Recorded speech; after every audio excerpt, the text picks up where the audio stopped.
संख्या पद्धति, number system. सबसे पहले बात करते हैं हम अंक। अंक किसे कहा जाता है? अंक ऐसे चिन्ह होते हैं जो संख्याओं को लिखने के काम में आते हैं। संख्याओं को लिखने के लिए जिन भी गणितीय चिन्हों का प्रयोग किया जाता है वे अंक कहलाते हैं। ये दशमिक पद्धति में 10 होते हैं, 0, 1, 2, 3, 4, 5, 6, 7, 8, 9, ये दशमिक पद्धति में लिखे जाते हैं। 0 से लेकर के 9 तक के बीच में ये दसों के दसों जो चिन्ह होते हैं गणित के या किसी भी संख्या को प्रदर्शित करने के लिए उपयोग किए जाते हैं। बात करते हैं संख्या किसे कहा जाता है। संख्याएं वे गणितीय वस्तुएं हैं जिनका उपयोग मापने, गिनने और नामकरण करने के लिए किया जाता है। वे गणितीय वस्तुएं हैं जिनका मापने के लिए, नहीं तो गिनने के लिए, नहीं तो नामकरण करने के लिए किया जाता है। इसमें अंक भी आते हैं। अंक भी एक तरह से संख्या ही है जो मापने और गिनने के काम में आते हैं।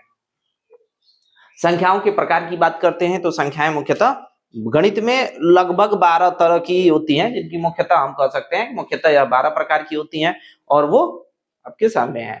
पहली प्राकृतिक संख्या, दूसरा पूर्ण संख्या, तीसरा पूर्णांक, सम संख्या, विषम संख्या, भाज्य संख्या, अभाज्य संख्या, सह अभाज्य संख्या, परिमेय संख्या, अपरिमेय संख्या, वास्तविक संख्या और अवास्तविक संख्या। लगभग मुख्यतः इन 12 प्रकार में गणित में उपयोग की जाने वाली सारे नंबर आपके इंक्लूड हो जाएंगे। तो संख्या मुख्यतः इन 12 प्रकार की होती है। ध्यान देते हैं प्राकृतिक संख्या। गिनती की संख्याएं प्राकृतिक संख्याएं कहलाती हैं, यानी जो गिनती में काम में आती हैं। 1, 2, 3, 4, 5, 6, 7, 8 ये counting numbers are known as natural number. तो गिनती की जो भी संख्याएं होती हैं वो सारी की सारी नेचुरल नंबर्स होती हैं। या इसकी एक और डिफिनेशन हम दे सकते हैं कि वे संख्याएं जो प्रकृति ने हमें दिया है उसे हम प्राकृतिक संख्या कहते हैं। इसे कैपिटल एन से प्रदर्शित किया जाता है। कैपिटल एन अगर आप कहीं दिखे तो आप इसे प्राकृतिक संख्या कहते हैं। पूर्ण संख्याएं, इन्हीं प्राकृतिक संख्याओं में अगर हम शून्य को सम्मिलित कर देते हैं तो ये संख्याएं क्या हो जाती हैं? पूर्ण संख्याएं हो जाती हैं। इसे कैपिटल डब्ल्यू से प्रदर्शित किया जाता है। पूर्णांक, ऋणात्मक संख्या तथा पूर्ण संख्या। इस पूर्ण संख्या में अगर हम ऋणात्मक संख्याओं को भी, यह हमारा पूर्ण संख्या है, इस पूर्ण संख्याओं में हम ऋणात्मक संख्या को भी अगर हम जोड़ दें उनके समूह को, तो इसके समूह को हम क्या कहते हैं? पूर्णांक संख्या कहते हैं। यह पूर्णांक 2 प्रकार के होते हैं, एक धन पूर्णांक होता है और एक ऋण पूर्णांक होता है। धन पूर्णांक क्या होते हैं? जो 0 से बड़े होते हैं उन्हें धन पूर्णांक कहा जाता है, जैसे 1, 2, 3, 4, 5, 6, 7, 8। और पूर्णांकों को हम कैपिटल आई से दिखाते हैं, तो धन पूर्णांक को आई पर प्लस से दिखाएंगे। ऋण पूर्णांक का मतलब जो 0 से क्या होते हैं? छोटे होते हैं, जैसे -1, -2, -3, -4, -5, इसे हम आई पर माइनस से दिखाते हैं, इसे ऋण पूर्णांक कहा जाता है। सम संख्या की बात करते हैं। सम संख्या क्या होती है?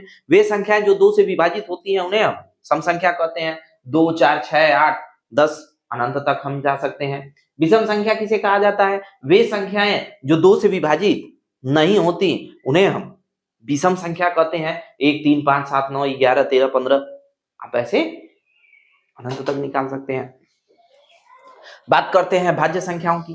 भाज्य संख्या किसे कहा जाता है? जो संख्याएं एक और स्वयं के अतिरिक्त किसी अन्य संख्या से भी विभाजित हो जाती हैं उन्हें हम भाज्य संख्या कहते हैं। जैसे 4, 6, 8, 9। जैसे 4 की अगर हम बात करते हैं तो 4 स्वयं से भी विभाजित है, 1 से भी विभाजित है और 2 से भी विभाजित है। तो ये क्या है? भाज्य संख्या है। और अभाज्य संख्याएं वे संख्याएं होती हैं जो एक और स्वयं को छोड़ करके किसी अन्य से विभाजित नहीं होती, उन्हें हम कहते हैं अभाज्य संख्या। जैसे 2 है, 2 सिर्फ 1 से विभाजित होता है और नहीं तो 2 से, इसके अलावा वह किसी अन्य संख्या से विभाजित नहीं होता। प्रश्न पूछता है कि सबसे छोटी सम अभाज्य संख्या कौन सी है? तो 2 एक सबसे छोटी सम अभाज्य संख्या है।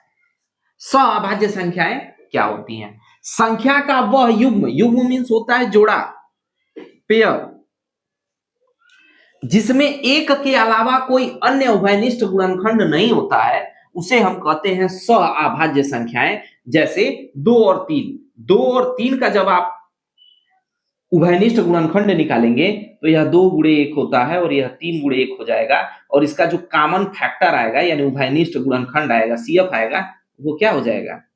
1।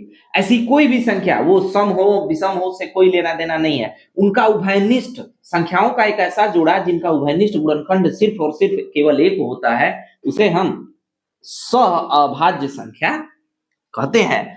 बात करते हैं परिमेय संख्याओं के बारे में। परिमेय संख्या क्या होती है? वे संख्याएं जिन्हें P बट्टा Q के रूप में लिखा जा सकता है, उन्हें हम परिमेय संख्या कहते हैं। कंडीशन एक ही है, जहां Q बराबर नहीं होना चाहिए किसके? 0 के। जैसे रेशनल नंबर जो होते हैं, यानी हमारे जो परिमेय संख्याएं होती हैं, उन्हें किससे दिखाया जाता है? कैपिटल Q से प्रदर्शित किया जाता है, और कैपिटल Q 2 जो है एक परिमेय संख्या है, इसके नीचे 1 होता है।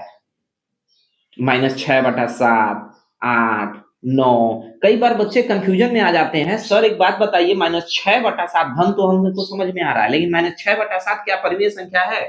बिल्कुल ऋणात्मक परिमेय संख्या है, और बाकी धनात्मक परिमेय संख्या है। एक छोटा सा प्रश्न यहां उठता है कि आप एक बात बताइए, 3/0 और 0/3 इन दोनों में से परिमेय संख्या कौन है और इनके मान क्या है? तो आप 3/0 क्या परिमेय संख्या होगी? नहीं, यह परिमेय संख्या नहीं हो सकती, क्योंकि 0 हमने कहा था कि हमारा जो Q होना चाहिए, यानी हर राशि जो होनी चाहिए, जो 0 नहीं होनी चाहिए, लेकिन यह परिमेय संख्या है। और इसकी अगर हम वैल्यू की बात करें तो 3/0 की जो वैल्यू होती है वो होता है अनंत, और 0/3 की जो वैल्यू होती है वो होती है 0। अक्सर बच्चे इस बात को लेकर के कंफ्यूजन में होते हैं। इसका एक और नाम हम दे सकते हैं, परिभाषित नहीं, यानी 0 से भाग देने पर क्या आएगा, इसका कोई परिभाषा अभी तक नहीं दिया गया है, नहीं तो हम अनंत से दिखाते हैं। अब बात करते हैं अपरिमेय संख्या की। वह संख्या जो P/Q के रूप में लिखा जा सकता है परिमेय कहलाता है, और जो P/Q के रूप में नहीं लिखा जा सकता वो अपरिमेय कहलाता है। किसी भी अभाज्य संख्या का करनी जो होता है वह अपरिमेय कहलाता है, जैसे कणिम 2, कणिम 3, कणिम 5, 7, 8। कई बार बच्चे कहते हैं सर कणी में 8 अभाज्य संख्या तो नहीं है। आप ध्यान से देखेंगे तो कणी में 8 अभाज्य संख्याओं का ही एक सम्मिलित रूप है। ध्यान दीजिए, 8 को हम लिख सकते हैं 2 × 2 × 2, और इस 2 पेयर में से एक पेयर बाहर हो जाता है, एक जोड़ा बाहर हो जाता है, तो 2 कणी में 2। तो क्या ये अभाज्य नहीं होगा? बिल्कुल होगा। तो आप इस बात को लेकर के कंफ्यूजन में न रहे कि यह अपरिमेय संख्या है कि नहीं है। अब बात करते हैं वास्तविक संख्या की। वास्तविक संख्या किसे कहा जाता है? परिमेय संख्या तथा अपरिमेय संख्या, परिमेय संख्या तथा अपरिमेय संख्या का जो सम्मिलित रूप होता है उसे हम वास्तविक संख्या कहते हैं। या आप ऐसे कह सकते हैं कि पीछे जितने भी 1 से लेकर के 10 तक जितने भी हमने संख्याएं पढ़ी हैं, उन संख्याओं का समूह ही क्या कहलाता है? वास्तविक संख्या कहलाता है।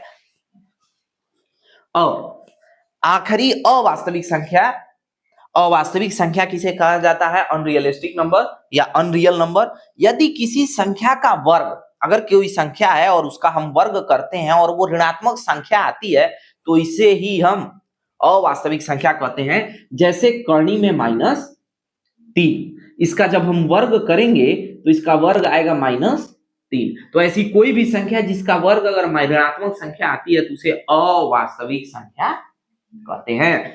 इसके पीछे इसे काल्पनिक संख्या के नाम से भी जाना जाता है। आप थोड़ा सा ध्यान देंगे, कणी में -3 जो लिखा है, क्या हम इसको ऐसे लिख सकते हैं क्या? -1 × -3। आप इसे ऐसे भी लिख सकते हैं, कणी में -1 और कणी में 3। ये कणी में -1 की एक वैल्यू होती है जिसे आयोटा पढ़ा जाता है। आप क्लास 11th में पढ़ेंगे आयोटा, आई का जो मान होता है कणी में -1 होता है, और इसे कणी में 3i लिखा जा सकता है। आई फॉर इमेजिनरी, यानी काल्पनिक संख्या, यानी अवास्तविक संख्या। तो आप इसे ऐसे भी प्रदर्शित कर सकते हैं। आप सिंपल ही बस जानिए कि कणी में -3 जो होता है, किसी भी संख्या का वर्ग अगर हम करते हैं और वो ऋणात्मक आता है तो वो अवास्तविक संख्या होती है।